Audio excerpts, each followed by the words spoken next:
আসসালামু আলাইকুম viewers, Mousumi's cooking চ্যানেলে আপনাদেরকে স্বাগতম জানিয়ে শুরু করছি আজকের পাটিসাপটা পিঠা রেসিপি। পিঠা বাংলাদেশের একটি ঐতিহ্য, তার মধ্যে পাটিসাপটা পিঠা সকলের ভীষণ পছন্দের। এর স্বাদও কিন্তু অতুলনীয়। তাই আজকে আমি আপনাদের মাঝে নিয়ে এসেছি অতুলনীয় স্বাদের পাটিসাপটা পিঠা রেসিপি। এই পিঠা রেসিপিটা আপনাদের মাঝে শেয়ার করার আগে যারা আমার চ্যানেলে নতুন তারা এখনই আমার চ্যানেলটি সাবস্ক্রাইব করে আমার পাশে থাকুন।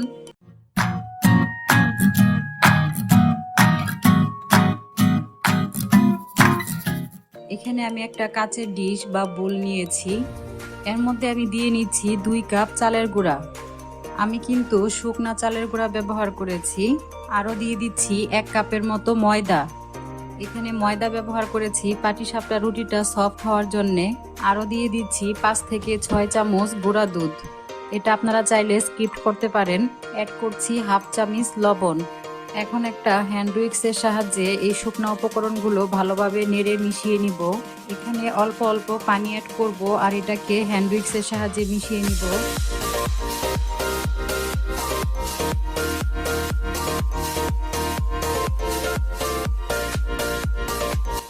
এভাবে নাড়তে নাড়তে গুলাটা রেডি হয়ে যাবে।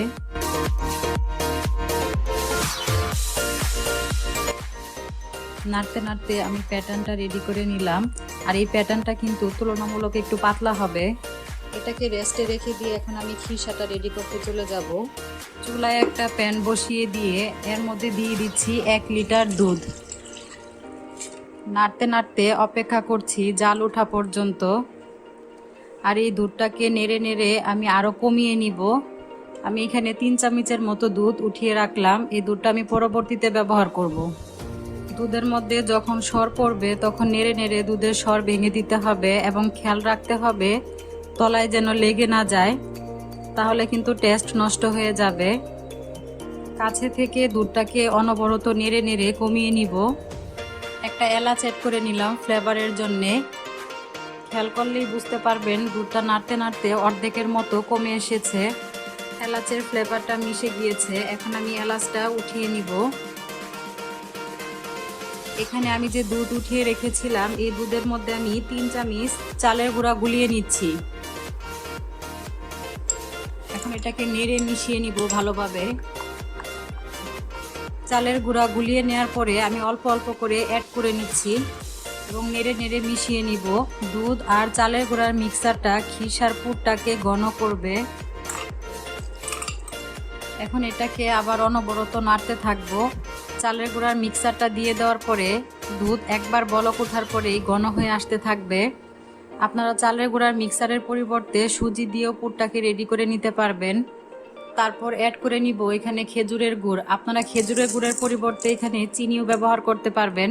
খেজুরের গুড় দিয়ে পুরটা রেডি করার কারণে পুরের কালারটা দেখতে খুব সুন্দর আসবে। পাশাপাশি খেজুরের গুড়ের ফ্লেভারটা খুব সুন্দর, এটা খেতেও খুব সুস্বাদু হবে। 1 লিটার দুধের মধ্যে 1 কাপ পরিমাণে খেজুরের গুড় ব্যবহার করেছি। মিষ্টিটা আপনারা যেমন পছন্দ করেন তেমন ব্যবহার করবেন, এতে কোনো সমস্যা নেই। এখানে আমি 1 কাপ নারিকেল কুড়া অ্যাড করছি। নারিকেল কুড়া দেওয়ার কারণে খিসার টেস্টটা কিন্তু দ্বিগুণ বেড়ে যাবে।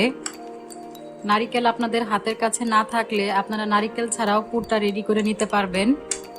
আর বুঝতেই পারছেন নারিকেল সবার কতটা ভীষণ পছন্দের, সেই জন্য আমি নারিকেল দেওয়াটা আর মিস করতে পারি নাই।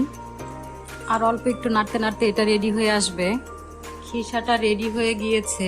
এটা কিন্তু ঠান্ডা হয়ে যাওয়ার পরে আরেকটু শক্ত হয়ে আসবে। এখন আমি চুলার আঁচটা বন্ধ করে দিয়ে এই অবস্থায় আমি খিসাটাকে চুলা থেকে নামিয়ে নিচ্ছি। চুলায় একটা প্যান বসিয়ে নিলাম। প্যানের মধ্যে তেল ব্রাশ করে নিব।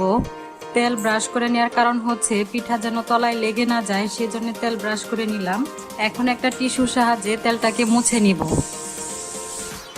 মিক্সারটা একটু নেড়ে নিব, তলায় বসে গেলে যেন স্বাভাবিক পর্যায়ে চলে আসে। প্যাটার্নটা দিয়ে নিব। এটাকে ঘুরিয়ে ঘুরিয়ে একটু গোল করে নিব। এটা 30 সেকেন্ড সময়ের ভিতরেই হয়ে আসবে। এখন আমি এর ভিতরে পুর ভরে নিব।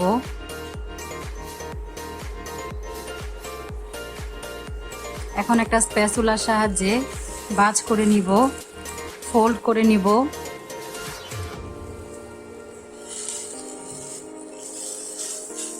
ফোল্ড করে নেওয়ার পরে এটাকে 30 সেকেন্ডের মতো উল্টে পাল্টে দুই পাশে সমানভাবে ভেজে নিব। ভাজা হয়ে গেলে উঠিয়ে নিব। এখন প্রত্যেকটা পিঠা একইভাবে ভেজে নিব।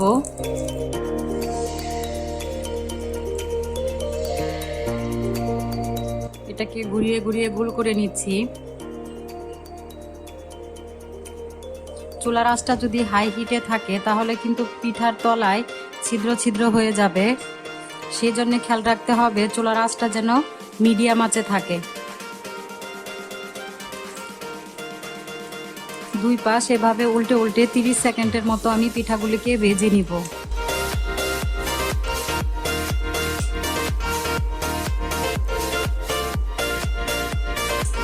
একইভাবে আমি প্রত্যেকটা পিঠা বানিয়ে নিব।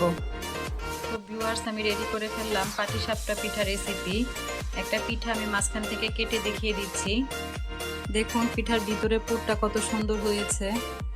খেজুরের গুড় ও নারিকেলের কারণে এটা খেতেও বেশ হবে। এই রেসিপিটা কিন্তু অত্যন্ত সহজ একটা রেসিপি, আপনারা বাসায় ট্রাই করবেন।